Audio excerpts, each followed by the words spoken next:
Welcome to the Beyond Barriers podcast. If you're an ambitious woman who wants to advance in leadership, then this podcast is for you. This podcast is co-hosted by Nikki Barua, digital innovator, serial entrepreneur, author, and speaker, and Monica Marquez, senior corporate leader, ex-Googler, and diversity expert.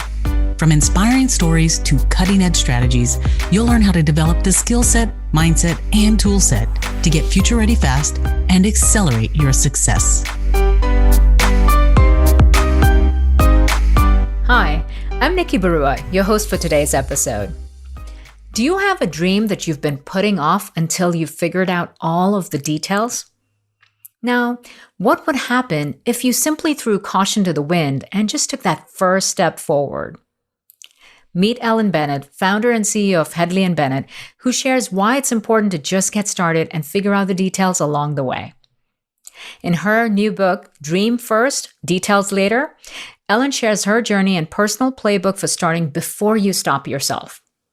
Ellen's hustle and willingness to leap into the unknown time and time again has helped her build a multi-million-dollar company, making aprons and kitchen gear worn by many of the world's best chefs and home cooks everywhere. In this episode, Ellen shares how she self-funded her business and how getting comfortable with the uncomfortable allows her to navigate through change and keep leveling up. She even pivoted her business from making aprons to making masks at the beginning of the pandemic, helping to save jobs and donate over 500,000 masks to those in need. So, if you've ever imagined doing something and thought, nah, that's impossible, I wouldn't even know where to start, or I'm not qualified to do that, I want you to think again, because Ellen will teach you how to push aside your inner critic and launch right into action. Visit I'mBeyondBarriers.com, where you'll find show notes and links to all the resources in this episode, including the best way to get in touch with Ellen. Hey, Ellen, so great to have you on the show. Thanks for joining us today. Thank you for having me. So excited to be here. Well, this show is all about interviewing leaders and innovators who share their inspiring stories and strategies with our audience worldwide. And your story is incredibly inspiring. And now it's cataloged in a book. So congratulations on the book. So let's dive right in. Let's talk about how you got started and share some of that, origin story. Absolutely. So I started my company, Hedley and Bennett, that has now become an apron and kitchen gear brand, but its roots were born and sort of fostered in a professional setting. I used to be a professional cook and I hated our uniforms and I wanted to make something that would make everybody look and feel good. And nothing existed. It was just like commodity products being made overseas in bulk. So I started Hedley and Bennett because of that. And I had no idea what I was getting myself into. I had no idea if it was going to be wholesale or retail or B2B, or I didn't know what EBITDA was. I mean, you name it, I didn't know about it. But I just began. And that is the best, that's the best advice I could ever give to anyone, is just start. Sometimes you just need to begin and figure out the details along the way. And that's exactly what your book is about, right? Dream first, details later. So what have you found that gets in the way that, that you're really trying to communicate through your book as well? What's the core message about that? Yeah, the entire book is a series of stories and adventures and also pitfalls along the way, because I think a lot of us see the cover of Forbes magazine and Inc. and Fast Co. and you're like, that's what success looks like. But to me, success is showing up every day, no matter what happened yesterday, and trying again. And along the way, you're going to have successes and you're going to have failures. They're not separate or like, oh, only certain people have failures or only certain people have successes. It's actually how many times are you willing to fail that you will have a higher chance of succeeding. And so that's what my entire book is about. And it visually, physically, and literally shows every single time I fail and how I just continue to get back up again and again and again. And anybody that's read it is just like, oh my God, the level of grit and stamina to just keep going, even though it feels like the world is ending, is inspiring. And it's also just like proof that you can do it.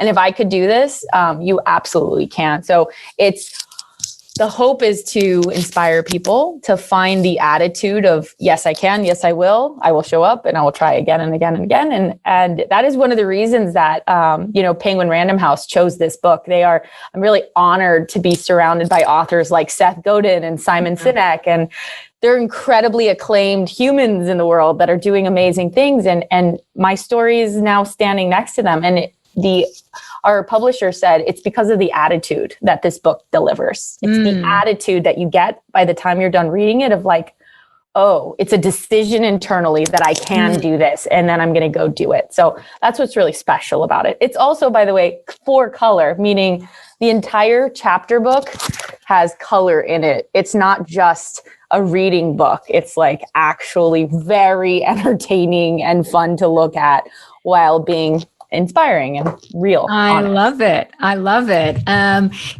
recall one of our conversations from a few years ago where you shared the story about one of your early setbacks in tailoring the apron, and maybe share some of those. You referenced setbacks and the grit it takes to go through it. Share with us some of those early challenges and how you navigated through them. Yeah, totally. So when I started, I was completely, self-funded. And by self-funded, I mean, I had $300 in my savings account and I used that. So that's about as funded as I was. And one of the things that really stuck with me was that my word was gold. And if I made an agreement with someone and I said I was going to deliver, I was going to do whatever it took to make that happen. And I vividly recall, an order that we had for Jamie Oliver, very famous chef in the world, and it didn't go out on time. And so I actually paid to have somebody get on a flight and fly to England and deliver the aprons by hand, which cost the company an absurd amount of money. But I was so committed to not failing with our customers and saying, just because we're a small company doesn't mean you shouldn't trust us, and we're going to go to the ends of the earth to make sure that whatever we promised happens. And so we got the aprons there for that event on time. And it sounds crazy, but it really created a sense of just never giving up. Yeah, I just always said, if we're going to do it, we're going to do it, and we're going to deliver. Never don't deliver. Right. Your word is gold. I love that. So, I mean, that's an incredibly powerful sense of self and commitment to keep your word and to find a way no matter what. And so many people struggle with that, right? It's one thing to say, believe in yourself, but we all know that self-doubt kills more dreams than failure ever will. Right? So, so what helped you develop that within yourself? I love that you referenced that because it's actually in my book. I'm looking for the page. Susie Kassam, right? Susie Kassam. She's a genius. So yes, I totally agree. The way that I have found success in doubt, if you will, is by simply trying and having a couple of successes. I call it also in the book, my confidence belt. And you go through life and you add little notches every time you accomplish something. And maybe it's really small, but it gives you enough of a boost of self-esteem that you're like, all right, let me try it one more time. All right, that didn't hurt as bad as I thought it would. Okay, maybe I'll try a bigger one. Oh my God, I did it. That's so awesome. Yeah. And then you just keep kind of building upon it like a staircase. Yeah. And next thing you know, you're confident enough to do all kinds of things because you were willing to make that first kind of leap of faith, and it worked. And you just keep doing that through life and you build upon it. And there's this amazing drawing I saw on Instagram the other day that was like a staircase in front of you of all your failures. And then somebody else that was not a successful entrepreneur where all of the failures were stacked on his shoulders. So it was one was just squishing him down because the failures were weighing him down. The other one was using the failures as a staircase to the next thing that he was going to try. And so it's really a perspective of trying.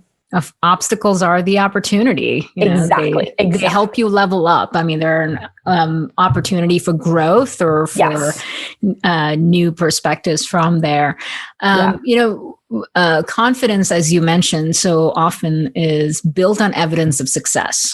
And even if that evidence is really tiny, it requires some level of action because you can't get that evidence if you just don't even act. Exactly. So the question, and I'm curious how what strategies or habits have helped Yes. you do that. How do you take that first step? Because once you take that, even that tiny baby step, then it's a lot easier to build upon that, as you mentioned, in the staircase. But what about that first step that someone's terrified of taking?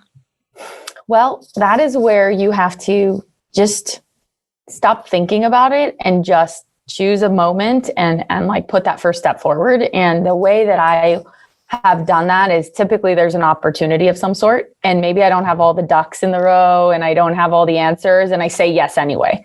It could be something as simple as signing up for a marathon, and let's say it's on a raffle. So if you get chosen, you're going to do it. If you don't get chosen, fine, you don't do it. But something where there's an outside force pushing you to do it, I always love that because it's a deadline, it's an outside contributing factor. And I actually ran the New York Marathon like that. I signed up in a raffle and got chosen out of like hundreds of thousands of people that sign up every year and get denied. And I got chosen and I was like, oh my God, I can't not do it now. And then I started training. But if I had you run a marathon ever before? No, I had never. So first time, just like randomly out of a raffle and you just do it. Yeah. And I got chosen. And so I was like, okay, well, there you go. I'm committed. And the same thing with my very first order for Hedley and Bennett. My chef asked me if I wanted to buy an apron from him. And I was like, chef, I have an apron company.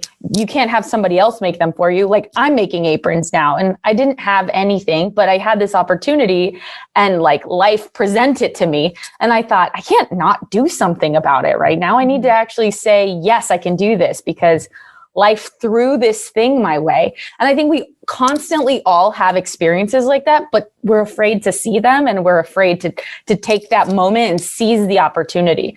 And so just like seize the opportunity and have enough confidence in yourself that you've done enough things in life to get you this far. You're still standing, you're still alive.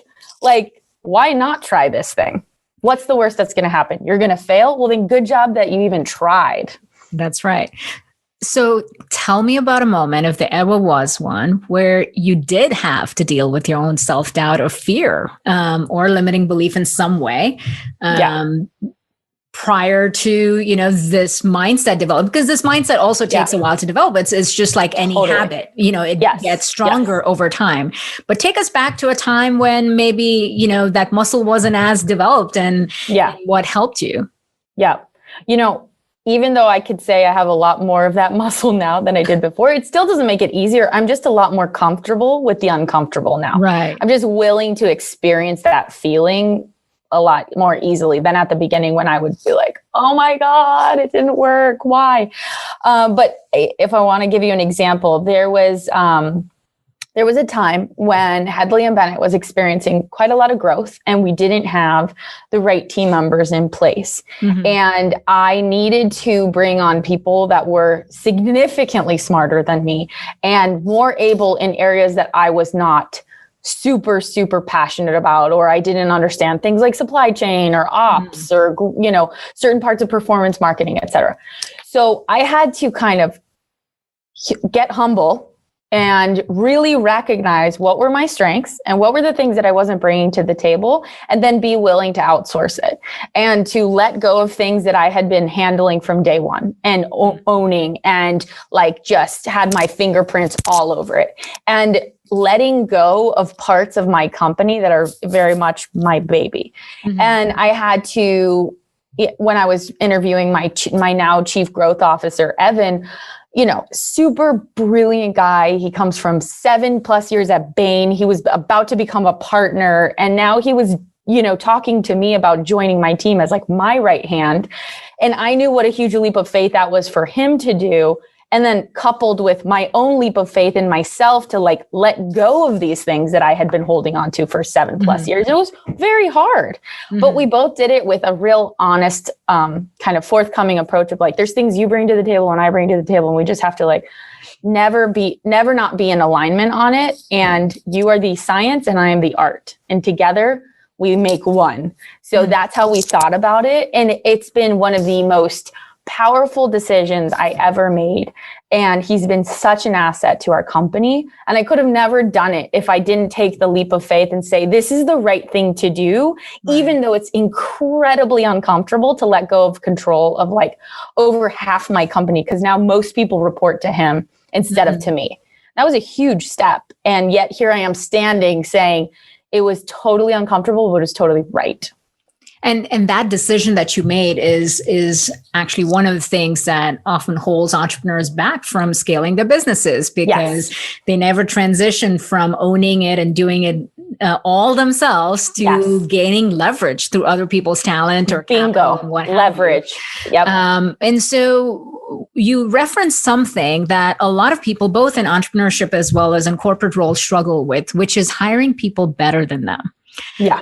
It's one thing to let go of control. That is its own issue. Yes. But another thing is, feeling comfortable to either attract or, hold on to people that are better than you, better experienced, smarter, what have you. Yep. What has worked for you in doing that? I'm not talking about, the mindset. I'm talking about the practical elements of even attracting cutting edge talent, people that are in prestigious firms with Ivy League degrees. Right. What has helped you with that?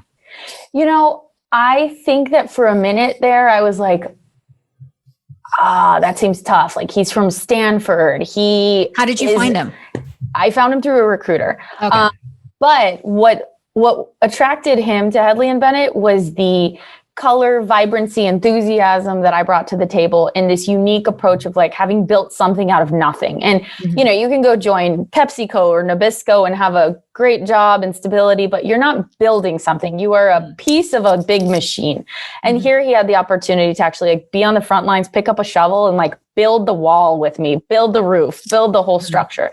And that was a part that like magic, people want that. They thrive in the idea of building something, especially if they're like entrepreneurs at heart. And so that was definitely something that helped not only attract Evan, but also a bunch of other team members that we now have from, other agencies like McKinsey and L. Catterton and Bain and, all these places that just you wouldn't have necessarily said, well, why would they want to go work for an apron and kitchen gear brand? But it's just like the innovation we've done on boots on the ground with no support. Just think of the possibilities of what you can do with the actual right processes in place. And that's what got people really excited. So don't try to be Pepsi or Nabisco. Be yourself. Like whatever magic your company made you, like whatever magic is there is the why people are going to come to you. They want to be with you because you're different, not because you're like everybody else. And so that's the key, right? Like it's leading with your authenticity, your brand, your culture, your values, your promise. Exactly. Yep. That the right people will opt in. And if they're not right, you don't want them anyway. So Exactly. What if you could pinpoint the invisible ceilings limiting your success?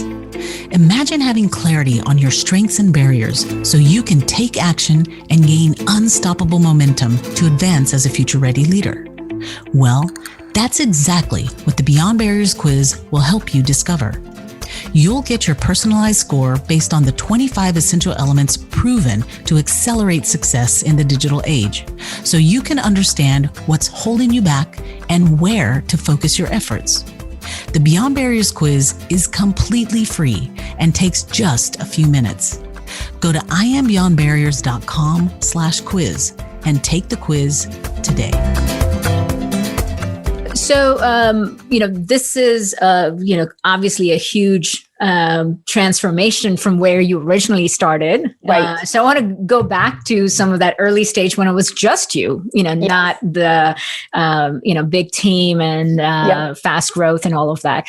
What were some of the key things that really helped you break through? And I ask that question because there's so many women entrepreneurs that could be doing the same thing for 10 years, 20 years, and it's still just them. And they just don't know how to break through that growth opportunity. And we all know that there's a way to tap into growth if you align to market demand and things like that. So what really helped you transition from, the first order perhaps to like riding that growth wave? Yeah.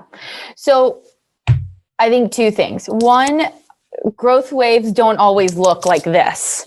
Growth wave can be like this. You know, a lot of times you hear about the success when it's at the peak, but you don't know the like 40 plus years or whatever that person went through, or the 5 businesses he failed at before he started his business that was successful after 1 year, but technically he had 25 years of experience under his belt, right? So you're like, okay, read the fine print before you start judging yourself against somebody like that else. Overnight success was because the night was 10 years long. Exactly. I'm like, that's bullshit. I read through that all day long, and everybody looks more shiny on the outside than they actually are. And everyone has things they have to work on. So like, don't be such a harsh critic. And I say that because I am tremendously painful on myself, where I'm just like, what? Why are we doing that? We need to do more of this. They're doing this, and you don't even know what they're not doing. So stop comparing. Yeah. So that, I think that's first things first. But another thing that was very helpful for me when I first started was I actually put my blinders on, and I would just charge into the distance and be like, okay, this is my path.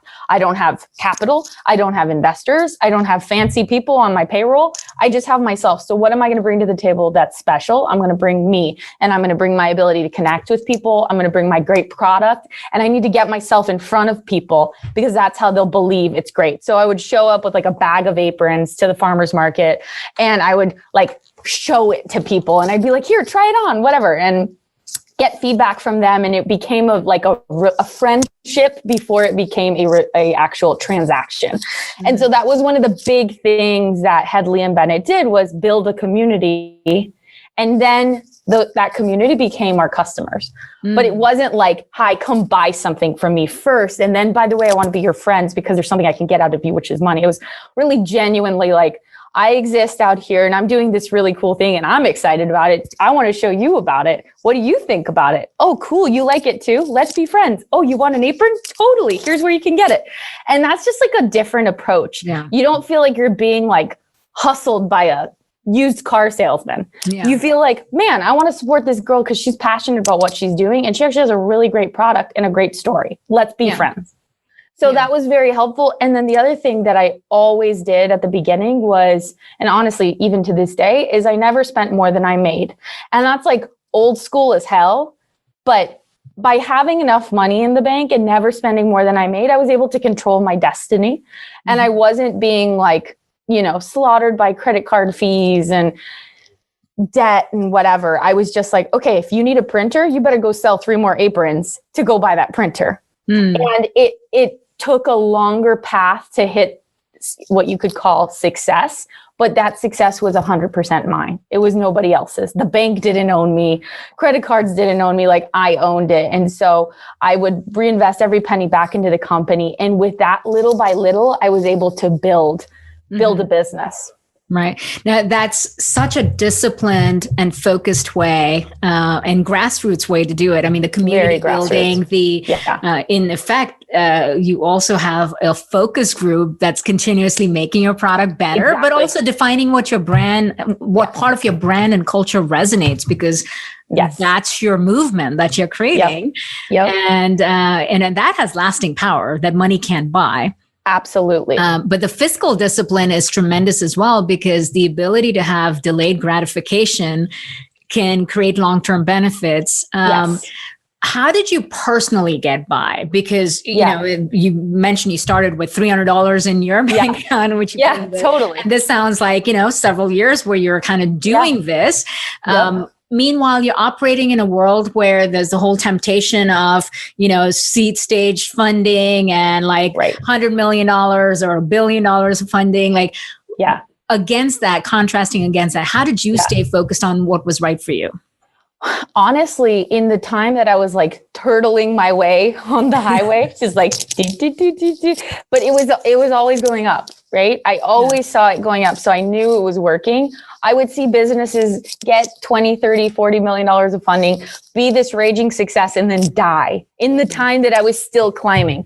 And so I just realized like, okay, that path of that style, there's nothing wrong with it. It's just a different path, and it's not the path I'm going to take. And so I never got tempted with the comparison of like sexy office and sexy money that can get me all these things. If anything, I was learning how to run a business with way less stakes than if I had millions of dollars from other people. I was just getting to learn and fail with my own money. And so I felt much more comfortable in that zone. And I was also focus grouping. I was improving my product. So for me, it was the right journey. For somebody else, maybe it wasn't, but I'm just proud that I was able to sustain my company for 8+ years, like on my own.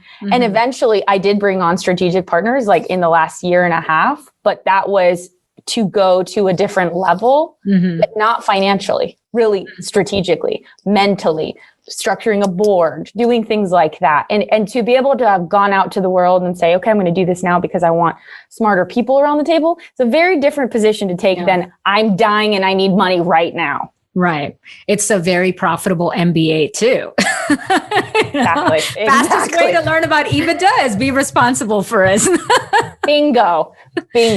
That's right. Yes. And, you know, I can personally relate because that's exactly what I've done in my entrepreneurial journey is, you know, just like you said, turtle your way through that. But when you learn it because it's all you learn it because your ass is on the line. Pretty much, you know, it's your success, your failure, but you're also responsible for so many people, their lives, their livelihoods, and your customers and their welfare. It puts a whole different sense of ownership than you know, any other kind of money. So let's fast forward now to let's say the last 12 months. I mean, you know, the pandemic has turned the world on its head, and the industry that you're in, you know, I'm sure has gone through all kinds of impact and transition.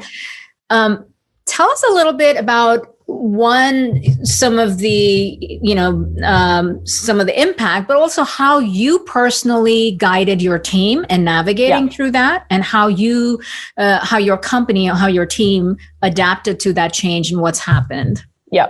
So pre-pandemic, we had been working on having the right team members on the bus and having all this structure that was perfect and organized and great and laid out. And then COVID hit. And it was just like somebody grabbed the playbook that we had been working so hard on and chucked it out the window. And they're like, bye.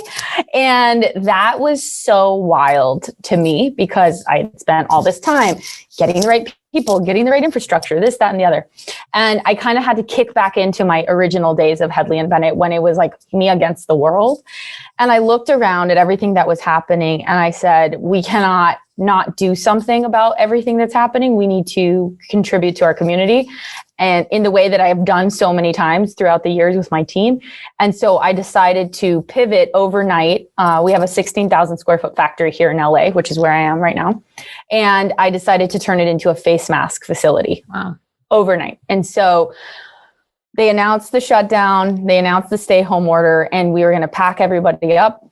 And instead I came to the factory and came up with a prototype for our face mask, called my friend who's a doctor and was like, what do you need? What do you want? What works in masks? Like, what are the needs of this? And he helped me figure it out over FaceTime. And several hours and several patterns later, I posted a picture on Instagram saying like, looks like New York City needs masks. Like, what do you guys think? Should I do this? And like, we got, I think 7,000 or 8,000 comments and likes, and it went crazy, and people were like, you have to do it. You should totally do it. And I was like, okay, we're doing it. And the next morning, our mask went live on our website, and we called it the Wake Up and Fight mask. And we sold, for every mask that was sold, we would donate one to the front lines. And by Wednesday of that week, this was Saturday, by Wednesday of the next week, we were already shipping masks. Wow. So it was the most radical decision I have ever made. And this is after a long journey of like having a business by yourself. But it went viral. It went viral on our Instagram, on Hedley and Bennett. It went viral on social, and all because people felt hopeless at home and they wanted to contribute. And here was this girl with a company, with an infrastructure, and she decided to do something with it. And so never feel like you are just one person and you can't have an effect in the world. Like, your opinion and your actions matter. And to date, we've been able to donate over 500,000 masks, and we made 1 million masks. And we also were able to keep over 1,000 people employed in our supply chain. We were able to keep so many of our team members employed on our team. And it was just really a beautiful thing, a very hard thing to be a part of, but a really beautiful thing that we rallied around, with no plan and no playbook of any kind whatsoever. And also the willingness to let go of the old playbook. That sometimes can be such a huge deterrent to making a change, because you're so 100%. Attached to this perfect playbook that you had. And now it's like, oh, I don't want to change it. And this recent example from you is such a perfect illustration of what your message is in the book, which is, stop overthinking. You went like this, made a decision, and activated within days and made a difference. Totally. So. It's ironically the epilogue to the book. The last chapter is called Wake Up and Fight. And the beginning of the book is called Dream First, Details Later, How to Quit Overthinking and Make It Happen. And that's just it. No matter how much building you do in life, sometimes something's going to happen, and you just have to be willing to rise to the occasion and adjust and let go of what you did before. If you can do it once, you can do it again. And that's just like, I continue to learn that over and over in life. Right. So given the environment in which we're all operating under and the level of change and uncertainty that we're constantly adapting to, how do you keep yourself ahead of the curve? What helps to keep you inspired and informed? And feeling like, I can, I know how to spot the wave, or I know how to navigate through this. Right. Such a good question. I think as I build my team out more and more, every new person that comes onto our organization, I'm like, okay, I now have this many more hours in the day. I have this much more leverage. So where am I going to put my attention now? And I just have like this constant reevaluation of my efforts, and by doing this, I'm never in a like, okay, well, things are good, like we're just going to sit back and let stuff happen. Instead, I'm just like constantly reevaluating. So that really helps. And then I also, because I'm shedding so many roles all the time, I'm getting to look at different areas of the company where I've never had the time to look at, and realize, oh my gosh, my time over here is so much more valuable than me worrying about the weeds in this area over here. And so I'm starting to like come out from the trees and like look at it from above, and actually get to be a real leader versus just like someone who's in the trenches with everyone all the time. And that's been pretty empowering for me, and also a new muscle that I'm learning and stretching. We're starting to talk about having a president come on board and what that looks like and what that would mean. And as I'm doing this, it's letting go of more things, but growing, versus being like, no, nothing can change. Don't change anything. Like, change is a part of the journey. You can't make room for new things unless you shed something else you had before. So exactly. But there's also things that are important to hold on to. So what is the one thing you've consistently held on to and stayed close to that you think is valuable? I tell this to my team all the time, especially when onboarding them and when interviewing people. Like, we can never lose our heart. We can never lose our soul and our scrappiness, no matter how fancy of an organization we become, no matter how many people join our team. Like, we can't lose the grit that got us here in the first place, because that scrappy, resourceful, peppy, go-getter underdog is what built this. And as we get more corporate, like, we have to still approach things with a resourceful mindset. We have to still think about, like, how can we focus on what we have and not what we don't have, and just become spoiled because we have more opportunities and more access. And never losing that, I think, is very important, because no matter how big or successful you get, everything could be gone tomorrow, and you might have to start all over again. So don't lose your resilience, no matter how big and successful you get, and approach every day with humility, and not with an entitlement of like, well, I made it here, therefore I deserve it. Like, you deserve the success you build. You don't deserve, and that happens every day. It's not just like, oh, you did it once and then you get it forever. Like, that's just not true. Sorry. I think what you're describing is your culture of grit and resilience. That is the thing that will withstand all of the uncertainties around, but also is your special sauce. It's what has made your organization what it is today. And resilience is something that, as we talk about reskilling for the future, 50% of employees will have to be reskilled over the next 3 to 4 years. Yeah. And some of the most critical skills beyond the digital skills really comes down to, developing resilience and agility and adaptability, which is essentially what your company already has. And it's what's needed for the digital age. So, right. So in this context, with all of the responsibilities you carry and the many hats you still wear in a fast growing organization, what keeps you grounded? What are some daily habits that are non-negotiables for you that give you the focus, the energy, and the groundedness every day? Yeah. I'm pretty committed to sleeping 8 hours a night. Like rain or shine, I sleep enough. And I do that because if I'm not at 100% and I'm not fully aware of what's happening around me because I'm exhausted or I'm tired or whatever, like I'm just not going to be able to give it my all. So I definitely sleep enough, and I drink a very large volume of water. It sounds so basic, but water and sleep are just like fundamental pillars. And I really try and avoid anything like alcoholic during the week and anything that will make me groggy. And I just nose to the grindstone. Like I feel very fortunate to be in the shoes that I'm in, and I don't take it for granted ever. So just don't forget that no matter wherever you are, like you are there and you are lucky to be there. So what are you going to do to earn it today? That is such a beautiful statement. I love that. So you and I are both part of the Ernst & Young Entrepreneurial Winning Women community. Yes. And we have benefited so much from that sisterhood and all of that access. Yeah. Let's talk a little bit about community and the power of community, whether it's getting mentors and sponsors or strategic advisors, or even the next level peer group that normalizes the next level of success for you. Yeah. How have you gained access to some of those relationships? What strategies have helped you perhaps get those advisors and mentors? And what advice would you give to someone else who maybe is operating solo and is afraid to ask? Right. I think definitely try and find people that are genuinely going to help you, not just it's sexy to say that the founder of Warby Parker is on your board. If that person has no idea what you're doing and isn't really going to help you, it doesn't actually why bother? Yeah. So don't go for glamour, go for actual support and look for people that really are passionate about what you're doing and believe in it. Because if they're an advocate for you, they're going to want to help and rally and support you in whatever way. I also think a thing I did very much at the beginning was if somebody gave me advice, I would circle back up and say, hey, it worked. Thank you so much. This is what I did and this is the outcome and it was awesome. And another thing you can do is bring something to the table. Don't just ask for help and not provide something. That doesn't mean monetarily necessarily. When I first started out, I met a lot of really amazing people just because I would befriend them at an event and be like, oh, can we connect? I'd love to talk more.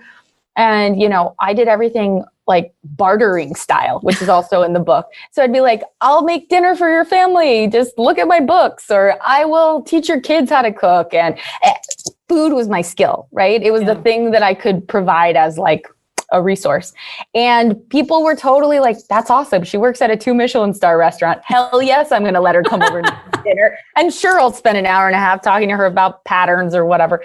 And that was perfect. And it was helpful for me. And it was, I had no ego around it. I was just like, I'm here to help. I'm here to provide a dinner for this person who's going to help me.